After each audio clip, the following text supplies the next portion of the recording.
Chilli powder, ಸಖತ್ ಖಾರ ಬಣ್ಣ ಮತ್ತು ರುಚಿ ಆಚಿ ಚಿಲ್ಲಿ ಪೌಡರ್. ರಚನೆಯ ವಿಚಾರ ಸಿದ್ದರಾಮಯ್ಯ ಖರ್ಗೆ ಅವರನ್ನ ಭೇಟಿ ಮಾಡಿದ್ದಾರೆ. ಆದ್ರೆ ಸಿಎಂ ಜೊತೆ ನಾನಿನ್ನು ಮಾತಾಡಿಲ್ಲ. ಬೆಂಗಳೂರಿನಲ್ಲಿ ಗೃಹ ಸಚಿವ ಪರಮೇಶ್ವರ್ ಈ ಸ್ಟೇಟ್ಮೆಂಟ್ ಕೊಡ್ತಾ ಇದ್ದಾರೆ. ಈ ಬಾರಿ ಖರ್ಗೆ ಅವರನ್ನ ಭೇಟಿ ಮಾಡಿದ್ದಾರೆ, ಏನಾಯ್ತು ಅಂತ ಅವರು ಪೂರ್ತಿ ಹೇಳಲ್ಲ. ಸಿಎಂ ಜೊತೆ ಚರ್ಚಿಸದೆ ಏನು ಹೇಳಕ್ ಆಗಲ್ಲ. ಬೆಂಗಳೂರಿನಲ್ಲಿ ಗೃಹ ಸಚಿವ ಪರಮೇಶ್ವರ್ ಅವರು ಈ ಹೇಳಿಕೆ ಕೊಟ್ಟಿದ್ದಾರೆ. ಸಿದ್ದರಾಮಯ್ಯನವರು ಖರ್ಗೆ ಅವರನ್ನ ಭೇಟಿಯಾಗಿ ಸುಮಾರು 1 ಗಂಟೆಗಳ ಕಾಲ ಚರ್ಚೆ ಮಾಡಿದ್ರು.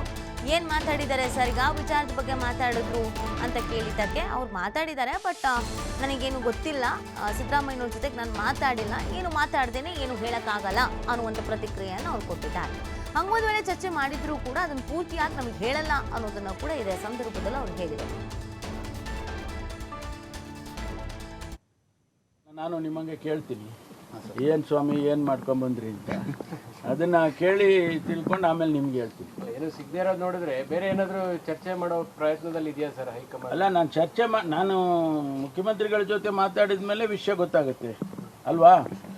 ಮಾತಾಡ್ದೇನೆ ಹೇಳ್ಬಿಟ್ರೆ ಸರಿ ಇರಲ್ಲ. ಅದಕ್ಕೆ ನಾನು ಮಾತಾಡ್ತೀನಿ, ಚರ್ಚೆ ಹೇಳ್ತೀವಿ ಅಂತ ಹೇಳ್ತಾರೆ. ಯಾರು? ಖರ್ಗೆ ಅವರು. ಅಲ್ಲ, ಗೊತ್ತಿಲ್ಲ, ನಿಮ್ಗೆ ಹೇಳಿದ್ರ?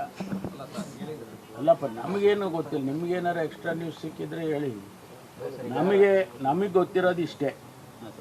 ಅವರು ಮೀಟ್ ಮಾಡಿದ್ದಾರೆ, ರಾಹುಲ್ ಗಾಂಧಿ ಅವ್ರನ್ನೂ ಭೇಟಿ ಮಾಡಿದರು ಕಳೆದ ಸರಿ. ಈ ಬಾರಿ ಖರ್ಗೆ ಸಾಹೇಬ್ರನ್ನ ಭೇಟಿ ಮಾಡಿದ್ದಾರೆ. ಇಬ್ಬರ ಮಧ್ಯೆ ಏನು ಚರ್ಚೆ ಆಗಿದೆ ಅದನ್ನು ತಿಳ್ಕೊಬೇಕಲ್ಲ. ಅದು ಪೂರ್ತಿನೂ ನಮಗೇನು ಹೇಳಲ್ಲ ಅವರು ಅಲ್ವಾ?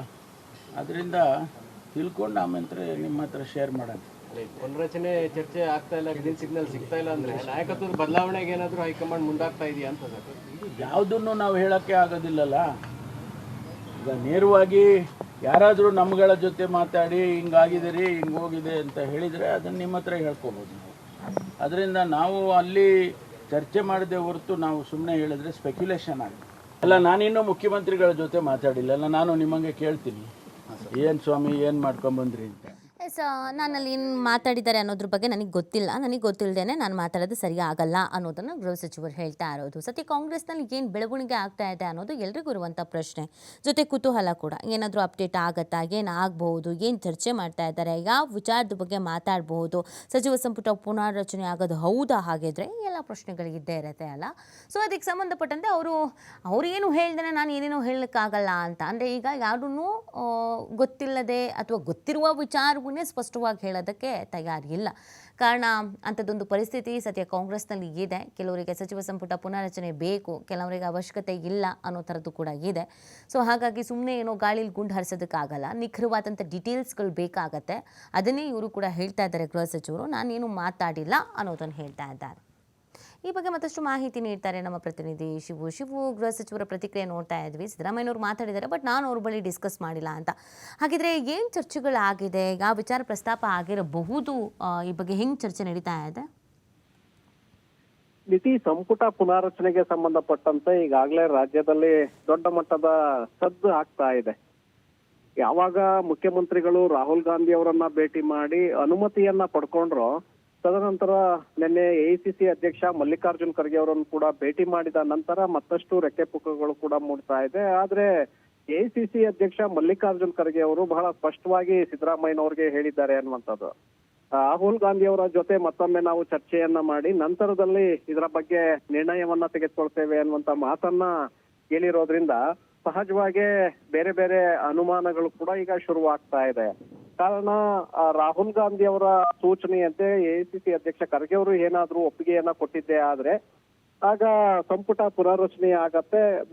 ನಾಯಕತ್ವ ಬದಲಾವಣೆ ವಿಚಾರದಲ್ಲಿ ಅದು ಮುಂದೂಡಿಕೆ ಆಗತ್ತೆ. ಅಂದ್ರೆ DCM DK ಶಿವಕುಮಾರ್ ಅವರು ಏನು CM ಕುರ್ಚಿಯ ಮೇಲೆ ಕಣ್ಣನ್ನ ಇಟ್ಟಿದ್ದಾರೆ, ಅವ್ರ ಆಸೆ ನಿರಾಸೆಯಾಗ್ಬೇಕಾಗತ್ತೆ. ಸೊ ಹಾಗಾಗಿ ಈ ಕಡೆ ಸಿದ್ದರಾಮಯ್ಯನವ್ರನ್ನ ಕೂಡ ಓಲೈಕೆ ಮಾಡ್ಬೇಕಾಗತ್ತೆ. ಆ ಕಡೆ ಪಕ್ಷವನ್ನ ಅಧಿಕಾರಕ್ಕೆ ತಂದಂತಹ DK ಶಿವಕುಮಾರ್ ಅವರ ಹಿತಾಸಕ್ತಿಯ ಕಡೆ ಕೂಡ ಗಮನವನ್ನ ಕೊಡ್ಬೇಕಾಗತ್ತೆ. ಇಬ್ಬರನ್ನ ಒಪ್ಪಿಸಿಯೇ ಒಂದು ಅಂತಿಮ ನಿರ್ಧಾರವನ್ನ ಹೈಕಮಾಂಡ್ ತೆಗೆದುಕೊಳ್ಬೇಕಾಗತ್ತೆ. ಇಬ್ಬರಲ್ಲಿ ಒಬ್ಬರನ್ನ ಬಿಟ್ರು ಕೂಡ ಸರ್ಕಾರಕ್ಕೂ ಡ್ಯಾಮೇಜ್ ಆಗತ್ತೆ, ಪಕ್ಷಕ್ಕೂ ಕೂಡ ಮುಜುಗರ ತರತ್ತೆ. ಸೊ ಆ ಕಾರಣಕ್ಕೆ ಬಹಳ ಅಳದು ತೂಗಿ ನೋಡಿ ಒಂದು ನಿರ್ಧಾರವನ್ನ ತೆಗೆದುಕೊಳ್ಳೋದಕ್ಕೆ ಹೈಕಮಾಂಡ್ ಮುಂದಾಗಿದೆ ಅನ್ನುವಂಥದ್ದು ಇದರಿಂದ ಬಹಳ ಸ್ಪಷ್ಟ. ಹಾಗಾಗಿ ಎಲ್ಲ ಹೊಣೆಗಾರಿಕೆಯನ್ನು ಕೂಡ ರಾಹುಲ್ ಗಾಂಧಿ ಅವರು ಖರ್ಗೆ ಅವರಿಗೆ ಕೊಟ್ಟಿರೋದ್ರಿಂದ ರಾಜ್ಯ ರಾಜಕಾರಣದ ಬಗ್ಗೆ ಇಂಚಿಂಚು ಮಾಹಿತಿ ಖರ್ಗೆ ಅವ್ರಿಗೆ ಇರೋದ್ರಿಂದ ಸಹಜವಾಗಿ ಇಬ್ಬರನ್ನ ಓಲೈಕೆ ಮಾಡಿ ಒಂದು ಅಂತಿಮ ನಿರ್ಧಾರವನ್ನ ತೆಗೆದುಕೊಳ್ಬಹುದು. ಅದಕ್ಕೆ ಮತ್ತಷ್ಟು ಸಮಯಾವಕಾಶ ಬೇಕಾಗತ್ತೆ. ಹಾಗಾಗಿ ಈ ಮಾಸಾಂತ್ಯದವರೆಗೂ ಕೂಡ ಯಾವುದೇ ಸ್ಪಷ್ಟವಾದಂತ ಸೂಚನೆಗಳು ಸಿಗೋದಿಲ್ಲ. ತದನಂತರದಲ್ಲಿ ಬೆಳಗಾವಿ ಅಧಿವೇಶನ 8ರಿಂದ ಪ್ರಾರಂಭವಾಗತ್ತೆ. ಅಲ್ಲಿಯವರೆಗೂ ಕೂಡ ಇದನ್ನ ಎಳೆದುಕೊಂಡು ಹೋಗುವಂತ ಒಂದು ಪರಿಸ್ಥಿತಿ ಕೂಡ ಇದೆ. ಹಾಗಾಗಿ ಅಧಿವೇಶನ ಮುಗಿಯುವವರೆಗೂ ಕೂಡ ಹೈಕಮಾಂಡ್ ಯಾವುದೇ ನಿರ್ಧಾರವನ್ನ ತೆಗೆದುಕೊಳ್ಳೋದಿಲ್ಲ ಅನ್ನುವಂತ ಮಾಹಿತಿಗಳು ಬರ್ತಾ ಇದೆ. ಆದ್ರೆ ಮುಖ್ಯಮಂತ್ರಿಗಳ ಕಡೆಯಿಂದ